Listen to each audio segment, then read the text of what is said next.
ninguém conhecia o trabalho do Abel ainda. Quando ele é anunciado, tem que lembrar que ele era a terceira, quarta opção. Quiser eu te falo os nomes. Miguel Ángel Ramírez era o preferido.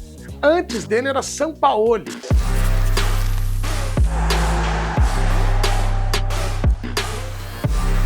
Respeitável público, sejam todos muito bem-vindos a mais um episódio do Bravo Tem Nome aqui na tela da N Sports. Como vocês já sabem, né? Sempre um convidado maravilhoso por aqui. E hoje, evidentemente, que não é diferente. Maravilhoso mesmo, porque para mim é uma das pessoas mais bonitas que conheço. Bonitas por dentro e por fora. Eduardo Gimenezes. Tudo bem, Chico? Uma honra estar ao seu lado. Você é muito bom. Aliás, já me puxe para cá. Claro, vem para cá. Muito obrigado pelo convite. Sensacional estar aqui com você. Lembrar que eu já dei entrevista para você em um Fusca, já, em vários estúdios. Verdade. E aqui será um momento especial também. Você se acha um cara bonito? Olha, é até legal você me perguntar isso, porque é uma dificuldade que eu tenho, um desafio, né? Porque quando você é muito bonito, é difícil as pessoas te levarem assim, a sério ou levarem a acreditarem, pô, o Edu tem, ele é muito talentoso. Então, a beleza, ela é relativa, mas também é de acordo com o seu ponto de referência. Se você anda com um cara muito bonito, aí vão falar, pô, aquele não é tão bonito. Se você anda com uns caras mais feios, você começa a se destacar, tal, entendeu? Entendi. E por isso que eu ando bastante com você. Vamos seguindo então aqui o fluxo. Hoje eu queria conversar com você aqui no Bravo Tem Nome, seguindo a linha desse programa aqui maravilhoso, falando de futebol. Claro. Futebol e realmente o que pensa esse coração. Porque o Eduardo, ele é um cara muito expansivo, ele é um cara muito carismático e às vezes a gente fica até saindo aqui do assunto esporte, mas hoje eu queria saber as suas opiniões sobre o esporte. Então vamos lá, mesmo. Eu trabalho com esporte desde 2000. Desde a rádio, é muito 25 tempo. anos, muito tempo. É muito tempo. Ô, Du, falando de Palmeiras, tá? Porque daqui a pouquinho a gente vai ter a final da Libertadores, Isso. tem também essa briga do Campeonato Brasileiro, mas antes de eu te perguntar os palpites, eu quero te perguntar, você foi setorista do Palmeiras há muito tempo. 13 anos do Palmeiras, 3 anos do São Paulo, 2 anos do Corinthians, 1 ano do Santos, 1 do São Caetano, 1 da Portuguesa. E falando especificamente do momento Palmeiras, tanto tempo, 13 anos, você conseguiu viver, tipo, praticamente todos os momentos altos e baixos de um clube. Tipo, essa reestruturação do Palmeiras, para você que ficou todo esse tempo, foi uma reestruturação rápida? Olha, Chico, é interessante essa sua pergunta, porque eu cubro o Palmeiras em 2004, aí depois eu volto em 2007, depois 2011 até 2021, foi quando eu parei. Assim. Certo. Então, na verdade, eu vi a mudança de Palmeiras. Então, você está falando só do Palmeiras. Sim, só de Palmeiras. O Palmeiras, por exemplo, ele não tinha a estrutura que tem física hoje. Então, na época, o Palmeiras não tinha o espaço que tem hoje de recuperação de jogadores, não tinha a sua parte de academia. A academia do Palmeiras, sem brincadeira nenhuma, era uma academia embaixo de uma arquibancada que tinha lá na frente de um dos campos, e assim, era daqui a um pouquinho mais para frente, né, da parede. E ali você via poucos aparelhos hoje do que tem o Palmeiras. Brincavam até que tinha aquelas bicicletas ergométricas que estavam quebradas, um pé só, tal. Era exagero, mas o Palmeiras não tinha tanta estrutura. Então eu via a mudança até de concepção do Palmeiras, de clube e de ideias. Então, o Palmeiras, quando vem em 2004, era um Palmeiras. Eu vou te falar os que eu vi, tá? 2004, o Palmeiras que vem é um Palmeiras que vem recentemente da Série B, ele cai em 2002, joga 2013 Série B em 4, vem ali buscando uma identidade, então não tinha uma ideia, mas não tinha uma execução. Em 2007, que era com Caio Júnior, né, o saudoso Caio Júnior, que sempre adorei muito o Caio, me tratou super bem, e ele tinha uma ideia ali de tentar, era o pré-Campeonato Paulista, o Palmeiras ganhou em 2008. Então o Palmeiras tinha um time, mas ainda não tinha. Aí de 2011 para frente, que eu acho mais interessante de te contar. Quando eu vou em 2011, o Palmeiras, eu vi o Palmeiras caindo para a Série B, eu fiz a campanha toda da Série B, a volta, e aí eu coloco alguns nomes bem importantes. Okay. Mais do que a Leila, que a Leila também tem um nome muito forte de importância, o Paulo Nobre também tem que ser ressaltado, porque o Paulo é o que começa. O Paulo é o que tira o dinheiro do bolso, empresta para o Palmeiras depois paga para ele, mas é o cara que muda a ideia do Palmeiras e o patamar financeiro. E depois do Paulo, que para mim foi um dos grandes presentes, se não o maior da história do Palmeiras, veio o Maurício Gagliotti, que tem a função de seguir o que o Paulo tinha feito, e depois vem a Leila. Mas o Maurício Gagliotti, lembre-se que o Paulo e a Leila sempre se enroscavam um pouquinho, né? Em algumas opiniões e tudo, e o Gagliotti teve o mérito de segurar eles, assim, os dois, né? Manter a Crefisa lá, o Paulo depois sai, então a questão política do Gagliotti é super importante. Mas eu vi uma evolução, assim, da água pro vinho, é o outro Palmeiras hoje. E por que, tipo, os outros times não conseguem replicar essa trajetória? O São Paulo, na época, ele estava muito à frente dos outros. Só que o São Paulo parou no tempo. O São Paulo parou no tempo, por questões políticas, por tudo. Ele meio que parou. Como o São Paulo tinha 3 voltas na frente dos outros, os outros foram diminuindo. Aí o Corinthians tem, e aí eu vou te falar porque eu vi a construção.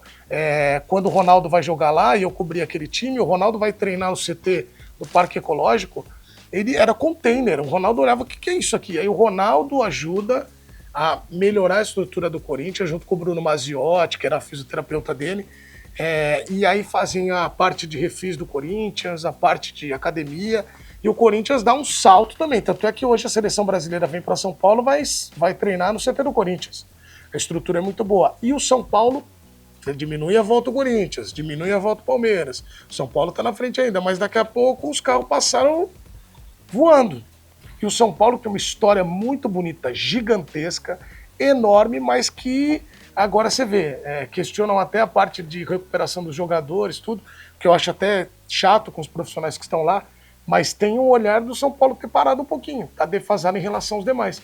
Eu acho que o Palmeiras hoje está à frente do Corinthians, o Corinthians está à frente do São Paulo, e o São Paulo, só falando da capital paulista, tem que se ajeitar para chegar perto desses dois. Você para então de ser setorista do Palmeiras praticamente 21. 21. A última que eu cubro é o Palmeiras campeão da Libertadores. Então no dia que a galera do Palmeiras chega para toda a imprensa e tá todo mundo ali falando assim, o nosso novo técnico é este senhor, Abel Ferreira, você estava lá. Tava lá. O que você imaginou vendo aquilo? Cara, tipo, não faz, tipo, na apresentação, que você tava ali todo bonitinho com o seu microfone. Na verdade foi na pandemia. Ah, então foi tudo online. Tudo online e a história é muito engraçada. Você tava no Zoom. Tava todo mundo no Zoom. Ah, então beleza. Então ele tava lá para se apresentar, você tava todo bonitinho no computador, mas quando você olhou, você falou, vai dar certo isso aqui, não vai dar certo? Não, que eu te falo é que hoje tem muito cara de pau que vai falar, eu já conheci, ninguém conhecia o trabalho do Abel ainda, porque o Abel trabalhava no PAOK, cara. O Abel veio pro Palmeiras indicado por um conselheiro que chegou lá pro Maurício Gagliotti e falou, tem esse cara. Com o estudo de análise de desempenho, ele tinha uma projeção muito grande. Ô, Chico, vou te falar a verdade, de 10 caras, jornalistas, que até cobriam o Palmeiras, eu garanto pra você que 9 não sabiam e um ia falar que sabia põe na cascata, assim, tipo, claro que sei, tomando muito tempo na Grécia, então. Por quê? Porque ele trabalha em Portugal na base, depois ele vai para Portugal, ele trabalha no Braga, depois ele vai pro PAOK, e depois ele se destaca, vai, e o Palmeiras vai lá e contrata ele. Então, quando ele é anunciado, tem que lembrar que ele era a terceira, quarta opção. Quiser, eu te falo os nomes. Miguel Ángel Ramírez era o preferido. Antes dele era Sampaoli. O Maurício Gagliotti se reúne com o Sampaoli 3, 4 vezes no Rio de Janeiro. E a negociação começa assim. Eu sempre que eu era setorista, então eu tô te contando porque eu apurava. Então era assim, ó, o Sampaoli tá mais perto, Edu. Porque é o seguinte, ele topou, gostou da ideia do Palmeiras, a filosofia e tal, então acho que vai vir. Aí ele vinha e falava, eu quero 6 reforços. Aí esse cara aí, chato. Mas tá bom, vai, 6? Tá bom, 6. Aí ele, mas eu quero 2 seguranças. Cara, aí, tipo, ele começava a exigir. Muita barreira. Como se fosse um artista. Pô, agora eu quero toalha branca, agora eu quero não sei o quê, agora eu quero uma maçã, agora eu quero um unicórnio vestido, sabe? Aí os caras, é muita coisa. E aí desistem do Sampaoli. O Palmeiras cogita Miguel Ángel Ramírez, cogita o Heinz, que era zagueiro da Argentina. O Heinz lateral, zagueiro. Zagueiro, para depois chegar no Abel Ferreira. E eu me lembro de falar, eu lembro perfeitamente, os caras estavam na frente e o Abel era lá, tipo, quando cogitaram o Abel, já vem meio com um acerto. Vem aí Abel Ferreira. E quando ele vem, as pessoas não tinham muita ideia do que era. Porque ele era um dos... Lembra que o primeiro português a vir aqui para se destacar é o Jorge Jesus. Tá. E depois vem o Abel. E aí quando vem o Abel, todo mundo, pô, será que vai ser o Jorge Jesus ou alguém? E aí na esteira de Abel e Jorge Jesus, todos os clubes começaram a procurar muitos portugueses. E o Abel, quando vem, ele vem todo humilde. Eu acho que a frase que me marcou muito foi: eu quero aprender no futebol brasileiro também. E quando eu olhei, tipo, todo mundo olhava com assim, cara, vamos esperar o que é, porque não sabia. Só que é impressionante, porque ele herda um trabalho bem feito do Vanderlei Luxemburgo. O Vanderlei foi campeão paulista, lembra? O Vanderlei já tinha colocado o Danilo pra jogar, o Patrick de Paula, a molecada, o Wesley e tal. E aí ele assume e ele começa a dar um norte no time. E ele melhora jogadores potenciais. Então, de 10... eu garanto que 9 não sabiam quem era. E o 1 que falaria, não, eu sei quem era, que estava na cascata. Porque o Abel veio como um desconhecido que se transformou numa potência, hoje o maior técnico da história do Palmeiras. Então, dito isso, o Eduardo de Menezes, quem que vai ser campeão da Libertadores? O Flamengo ou o Palmeiras? Eu acho que o jogo vai ser um jogo muito parelho. Então, no tempo normal, eu acho que o Palmeiras pode ganhar. Se for para os pênaltis, vai dar Flamengo. Mas acho, como previsão, que o Palmeiras vai vencer por 2-1. A grande final, Palmeiras campeão então da Libertadores. Sim. Campeonato Brasileiro, a briga fica com quem? Quem é que leva, Palmeiras ou Flamengo também? Eu acho que tá mais Flamengo. Mais Flamengo? Então cada um belisca um. E aí tá bom pros dois lados. Isso de cada um pegar um, eu tenho certeza. Aliás, isso aqui depois vocês podem virar corte, fazer o que quiserem com essa minha face linda, porque eu aguento. Eu falei, se perdesse, eu ia sentar lá no F-Show, que eu apresento, na ESPN, e vocês podiam me bombardear de vídeo. Então, eu acho que um ganha o Brasileiro, o outro a Libertadores. Não vai ter como ganhar os dois. Se ganhar, parabéns, e aí vocês vão poder me zoar. Então, Libertadores pra você é o Palmeiras, Brasileiro é o Flamengo. Exatamente. Tá aí, então, os palpites de Eduardo de Menezes. Vamos olhar pra parte de baixo também? O Santos vai cair? Não. Não vai? Eu já venho falando, você tem que acompanhar o trabalho, sabe como é que eu venho Mas falando? eu acompanho, por isso Eu você tá falo, aqui. o Santos não vai cair. O Santos não vai cair. Eu acompanho o seu trabalho, por isso você tá aqui. Eu sei disso, eu tava fazendo só um... Entendi. Santos não Mas cai. por que você diz isso? Cara, e depois eu só tô pensando o seguinte... Quando o Santos caiu, você falou que não ia cair também? Não, antes eu falei pro Em Bira. 23 você... Bira, nosso amigo em comum, eu falei, Sim. Bira, esse time tá meio esquisito. E foi. Esse aí não cai, não. E como que você avalia a volta do Neymar pro futebol brasileiro? Muito boa. Gosta mesmo? Eu gosto. Sabe por quê? Eu sou Neymarzete. Então eu quero o Neymar na Copa do Mundo, eu quero o Neymar bem. Eu acho o Neymar um jogador extra série, ele é muito bom. E que agora ele tá precisando engrenar porque ele pensa em Copa do Mundo. Ele sofreu muito com contusão agora, né? Então é muito difícil, o cara contunde de volta. E eu acho que tem um ponto, Chico, interessante. O Neymar, esse ano, ele sofreu muito também com a relação de você imaginar que pode ajudar o Santos e quer ajudar o Santos, mas ele tinha programação de, por exemplo, jogar 30 minutos, ele jogava 45, sabe? Aquela coisa de querer ajudar. Então eu acho que por isso que ele acabou também agravando. Mas eu gosto muito e acho que o Neymar, cara, de verdade, acho que 2026 pode ser até melhor pro Neymar, deve ser melhor do que 2025. Você é um cara do... Posso até dizer assim, do jornalismo moleque, né? Moleque, eu acho... Não, moleque no bom sentido. Não, eu gostei. Jovial. Você não entendeu. Eu ia te corrigir. Não pra falar do moleque, pra tirar o jornalismo. Ah, tá. Entendi. Eu acho que, cara, na verdade, eu acho que o futebol é entretenimento e eu gosto de ter muita leveza, né, na análise também. Mas aí o que eu te pergunto é o seguinte, por que você não aceita tão bem opiniões de jornalistas mais novos? Não, Por que você acha que a jornalistada mais nova acha que sabe tudo? Porque são Enzos maravilhosos. Alguns são muito Enzos, mas eu aceito a opinião. Tanto é que eu tenho um lá no F-Show que é Celso Ardengue. Celso Ardengue é o professor Bigode, é o supercomputador. Porque a nova geração, muitos não, eles têm a certeza absoluta e eu acho isso fantástico. Porque é uma certeza que te faz, por exemplo, você cravar que o De Bruyne jogou mais que o Kaká. Eu me retiro da sala, eu acabo não ficando um pouco constrangido. Que o Haaland jogou mais com o Adriano, aí eu tenho vontade de ir embora. Então, cara, é uma coisa assim meio surreal. E eu acho legal, e várias vezes eu falo no programa, você que é Enzo, não sei o quê, porque é para essa brincadeira. Então eu aceito todas as opiniões, eu posso não concordar. E muitas das vezes, quando os caras fazem opiniões como essa, eu acho fantástico. Para o produto entretenimento é sensacional. Porque aí alguém vai rebater e tal. Então, cada um tem sua opinião. Mas não dá para acreditar que o De Bruyne jogou mais que o Kaká. Nem o Haaland mais que o Adriano. Então, o nosso querido Eduardo de Menezes. E vou te fazer uma pergunta que é uma pergunta complicada, porque você é um pai de família. Sim. Você é um pai de família, eu vou te perguntar isso. Vou te perguntar é o seguinte. Jorge Menezes, quando um pai de família não consegue fazer... Tem 2 filhas, não tem? Não consegue fazer com que seus filhos torçam para o mesmo time que o pai falhou na sua missão como pai? Em algum momento, as minhas filhas são palmeirenses. E talvez eu tenha falhado nessa questão porque sou Rio Branco, mas elas são palmeirenses. E é interessante, eu falo sempre no programa, minha mãe é palmeirense, meu pai é palmeirense, meu irmão é palmeirense, minhas filhas são palmeirenses. Eu sou Rio Branco de Americana. Seu pai também falhou, né? De certa maneira, se levarmos por essa análise, sim. Só nessa análise. Nessa narrativa. Que a vida é narrativa. Vini ama essa Vinícius Machuca, vem pra cá. Vini Machuca. É. Pra despojar, ele girou, Vini. É. Então, Du, tem aqui um quadro no Brabo Tem Nome que é o Machuca ou Não Machuca. Aí eu te falo algumas... Te falo algumas situações e você me responde se machuca bom, né? ou não machuca. Tá. Aí você pode se alongar.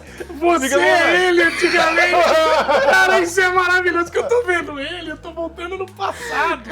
Era você era molecote assim, cara. Olha aí, pegando, né, o easter egg. O easter egg. E aí, Você era molecote assim. E aí, Chuqueta? Du Menezes, machuca ou não machuca? Vamos lá. Competição de comer hot dog ao vivo. É interessante você me perguntar, Vini, porque foram 3 etapas, né, da comida do hot dog. A primeira etapa, que foi a da crítica, causou muito furor na sociedade. A segunda, que aí eu fiz um exame de consciência como apresentador e você precisa evoluir. E aí eu promovi uma competição que tivesse as mesmas coisas, mas evoluindo. Aí tinha o dogão de Osasco e ketchup e mostarda, que o outro estava muito seco. Sim. E aí esse ano nós fizemos novamente a competição, com uma evolução. Eu levei o Lipe, que se veste de Leila, ele estava participando do meu programa e ele participou também do joguete. E foi o grande campeão, vestido de Leila, comendo hot dog, e ali foi um alvoroço total. Então, não machuca. Perfeito. Vou continuar no tema lanches, então. Pode. Machuca ou não machuca? Lanche no Chile. O potito. Olha, não machuca pro povo que vê, machuca para quem come. É horroroso. O lanche é o potito. É um lanche muito bom, mas podendo evitar é melhor ainda. O lanche era tão ruim que eu comi ao vivo, que assim que eu termino de comer o lanche, eu fui aplaudido, tem na imagem, é que eu corto, porque senão ia dar... Umas 4 senhoras e um cidadão assim aplaudindo como se fosse um herói do Chile. Ele comeu o negócio, porque depois eu Do que é descobri... composto o potito? Então, era um lanche de bunda que eles chamam de lá, né? O Rojas, goleiro, El Condor, que foi goleiro do Chile, de São Paulo, mandou uma mensagem para a ESPN contando o que tinha dentro. Tem tudo, assim, Chico, se tiver, tinha carne, tinha gordura, tinha carcaça de caminhão, bituca de cigarro, tinha tudo. Porque ali não dá para detectar muito. E eu pedi para vir sem repolho, para evitar passar mal. Machuca ou não machuca? Resposta do pipoqueiro ao vivo. Porra, ele é louco, meu, um pipoqueiro. Eu acho que não machuca, porque ali é liberdade de expressão. Perfeito. Pipoqueiro da Paulista falou que tava pouco se... né? É gênio esse vídeo. Mas foi tão legal e maravilhoso, porque eu gostei, porque ele revelou o que ele imaginava. E eu tava ao vivo no Sport Center e eu achei aquilo fantástico.